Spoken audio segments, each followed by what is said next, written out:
সকলোকে নমস্কাৰ জনাইছো মোৰ নতুন এটি ভিডিঅ'লে আজি বিধানসভাত স্মাৰ্ট মিটাৰৰ প্ৰসংগ ওলাল যে স্মাৰ্ট মিটাৰ মন্ত্ৰী ডাঙৰীয়া কৈছে পীযুষ হাজৰিকা ডাঙৰীয়া কৈছে যে স্মাৰ্ট মিটাৰ প্ৰত্যেকজন বিধায়কৰ মানে ঘৰত লগাব লাগে আগৰ যেটো মিটাৰ আছিল সেই মিটাৰটো আৰু স্মাৰ্ট মিটাৰৰ দুটা পাৰ্থক্য কৰি চাবলৈ দিছে আচ্ছা বিধানসভাত অখিল গগৈ ডাঙৰীয়া যিবোৰ কথা উত্থাপন কৰিছে বা বিধানসভাত প্ৰশ্ন কৰিছে মন্ত্ৰী ডাঙৰীয়াক বিদ্যুৎ মন্ত্ৰী ডাঙৰীয়া যদি নাই যদিও উত্তৰটো পীযুষ হাজৰিকা ডাঙৰীয়াই দিছে চাওক এইটো সমস্যা অখিল গগৈৰ সমস্যা নহয় এটো ৰাইজৰ সমস্যা গতিকে বিধানসভাত উত্থাপন কৰিছে কাৰণ বিধানসভাৰ অধিৱেশন গতিকে তাত উত্থাপন কৰিছে ৰাইজৰ সমস্যাটো তাত আপোনালোকে কেনেকৈ সেই বস্তুটোক সমাধান কৰি ৰাইজক হকা দিব সেই বস্তুটো আপোনালোকে চিন্তা কৰিব লাগিছিল সেই বস্তুটো অথচ চিন্তা নকৰি এই বিধানসভাত আপোনালোকে কিছুমান তৰল মন্তব্য কিছুমান দি দিয়ে মানে পাৰ্সোনালি কিছুমান বস্তু এটেক কৰে বা ব্যক্তিগত কথালৈ গুচি যায় সেই বস্তুটো বৰ বেছি ভাল নেদেখো আমি কাৰণ নতুন প্ৰজন্মৰ যুৱক হিচাপে দুই নম্বৰতে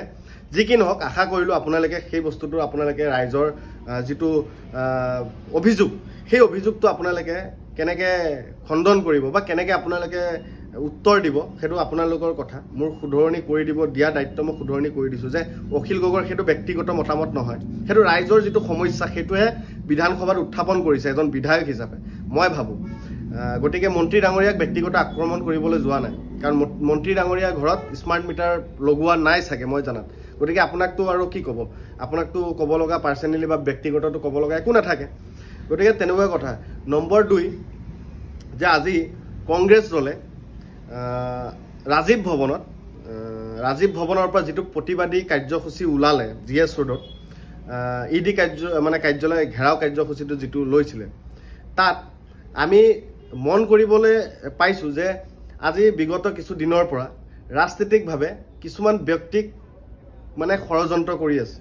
ইডিৰ থ্ৰুৱেদিয়ে হওক বা CID হওক ট্যাক্স হওক ইনকাম ট্যাক্স ডিপাৰ্টমেন্ট হওক যিকোনো আচ্ছা ঠিক আছে বিৰোধী দলৰ যিবোৰ নেতা আছে তেখেতসকলৰ কাৰণে সেই বস্তুটো প্ৰযোজ্য হয় ইডি CID এবোৰ প্ৰযোজ্য হয়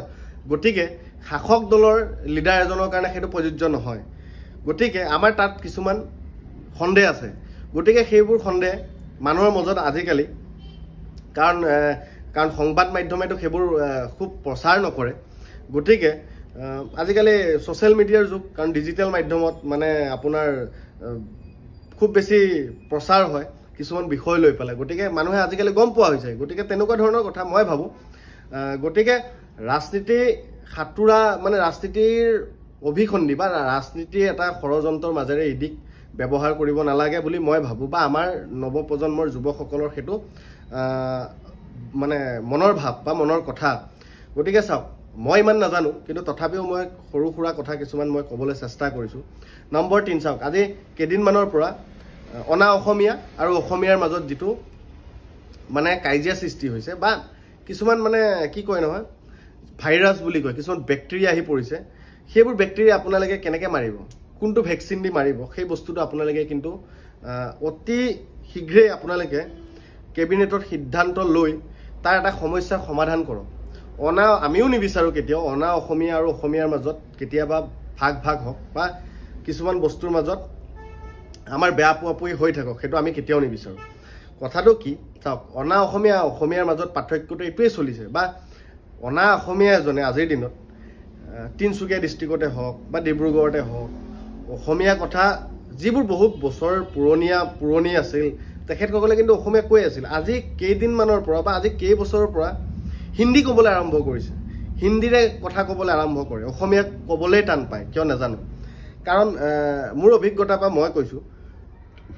আগতে যদি অসমীয়া কৈছিল এতিয়া অসমীয়া ক'বলৈ টান পায় আৰু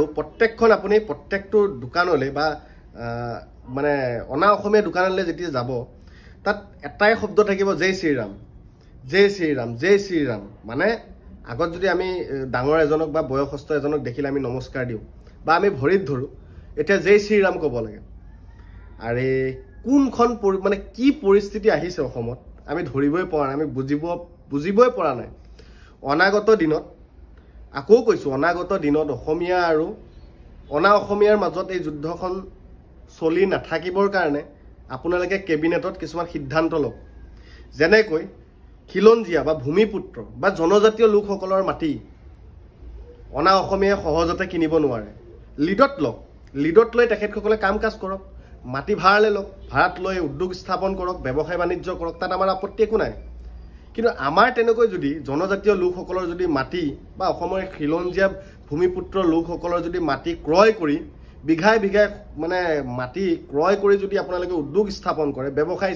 ব্যৱসায় প্ৰতিষ্ঠান আপোনালোকে গঢ় দি উঠায়,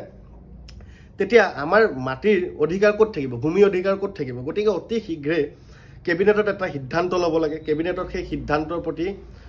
সকলোৱে চাগে সঁহাৰি জনাব। সঁহাৰি জনোৱাটো উচিত, সকলোৱে সঁহাৰি আপোনালোকক জনাব, কাৰণ চৰকাৰত বহি আছে আপোনালোকে। গতিকে আপোনালোকে অতি শীঘ্ৰে এই বস্তুটোৰ মানে এই অনা অসমীয়া আৰু অসমীয়াৰ মাজৰ যিটো পাৰ্থক্য, যিটো মানে বিতৰ্ক চলি আছে, সেই বিতৰ্কটো আপোনালোকে দূৰ কৰক। সকলোকে মাতক, দল সংগঠক সকলোকে মাতক, মাটি জ্যেষ্ঠ নাগৰিকসকলকো মাতক, মাটি ইয়াৰ এটা সমস্যাৰ সমাধান এটা আপোনালোকে মানে সমাধান কৰক, বা এই সমাধান কৰিবলৈ অকণমান চেষ্টা কৰক। নহ'লে কিন্তু অসম বৰ বেয়া পৰিস্থিতিৰ ফালে ঢাল খাই আছে। অনাগত দিনত অসম কিন্তু খুব বেছি মানে ভাল নহ'ব যে আমাৰ নতুন প্ৰজন্মৰ যুৱক হিচাপে অনুভৱ কৰোঁ। আজি সেই শিৱসাগৰৰ ঘটনাটো ঘটনাই,